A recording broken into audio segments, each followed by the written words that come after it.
Baik, sebelumnya Assalamualaikum warahmatullahi wabarakatuh. Saya Firman Ardiansyah dengan NIM akhir 203. Di sini saya akan menjelaskan materi asuransi syariah mengenai konsep sistem operasional asuransi jiwa. Yang pertama, akad dalam asuransi. Akad dalam asuransi syariah adalah proses pemberian kuasa dari peserta kepada perusahaan asuransi untuk mengelola dana peserta dengan imbalan pemberian ujroh atau fee. Sebagai wakil perusahaan asuransi dapat menginvestasikan premi yang diberikan oleh peserta, namun tidak berhak memperoleh bagian dari hasil investasi tersebut. Oleh karena itu, dalam konteks asuransi syariah, prinsip-prinsip ini mencerminkan kerjasama yang sah dan sejalan dengan ketentuan syariah yang melibatkan pembagian risiko dan imbalan yang jelas. Yang selanjutnya, mekanisme pengelolaan dana asuransi jiwa.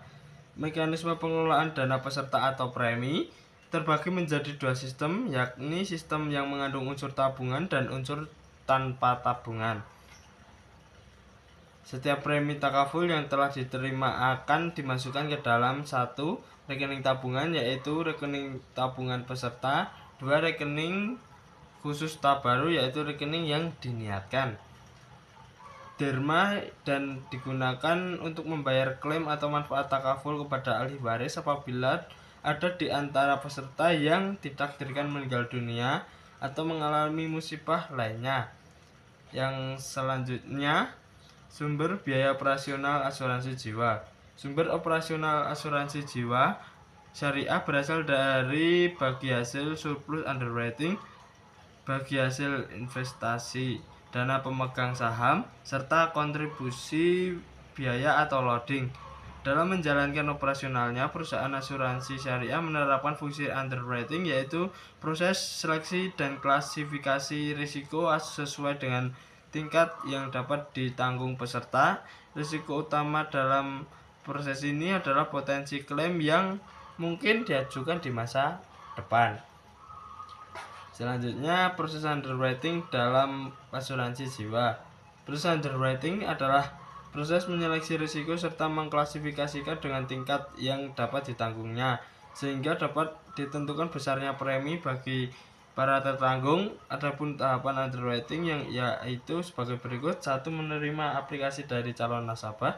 2. Menganalisa kelengkapan data yang diberikan calon nasabah. 3. Input data calon nasabah. Yang keempat, seleksi risiko atas calon nasabah. Yang kelima, otoritas seleksi risiko calon nasabah. Yang keenam, memverifikasikan data calon nasabah. Yang ketujuh, mencetak polis dan kwitansi pembayaran. Untuk selanjutnya, aplikasi ta'awun dalam mekanisme asuransi. Ta'awun secara bahasa dapat diartikan sebagai tolong-menolong dalam kebijakan. Ta'awun merupakan sikap tolong-menolong untuk membantu sesama dalam asuransi syariah. Tidak ada yang untung dan tidak ada yang rugi. Yang ada saling tolong-menolong satu sama lain untuk melalui mekanisme pengumpulan dana tabarus sebagai dana kebijakan. Asuransi syariah menjadi salah satu jalan bagi seseorang untuk membantu sesama jika terkena risiko kehidupan. Yang selanjutnya, mengenai konsep dana aktuaris mempengaruhi desain produk asuransi jiwa.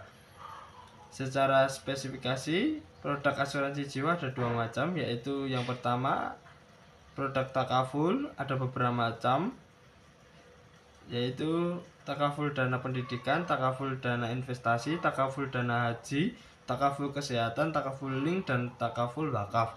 Yang kedua, produk takaful kumpulan seperti takaful media care, takaful pembiayaan, takaful kecelakaan siswa, dan takaful wisata dan perjalanan.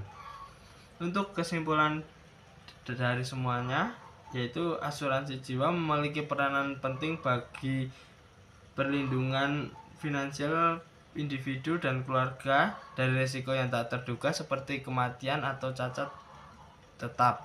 Dalam operasionalnya, asuransi jiwa khususnya dalam konsep syariah mengadopsi prinsip-prinsip syariah yang berlandaskan akad, mekanisme pengelolaan dana, proses underwriting, serta prinsip ta'awun atau tolong-menolong. Akad dalam asuransi syariah berfungsi sebagai dasar perikatan antara peserta dan perusahaan asuransi yang harus sesuai dengan ketentuan syariah. Dana yang dikumpulkan dari peserta dikelola dengan prinsip investasi syariah untuk menghindari unsur riba, gharar, dan maisir. Mekanisme pengelolaan dana terbagi dalam rekening tabungan dan rekening tabaruk, di mana dana tabaruk digunakan sebagai bentuk solidaritas antar peserta dalam menghadapi musibah. Sekian dari saya. Wassalamualaikum warahmatullahi wabarakatuh.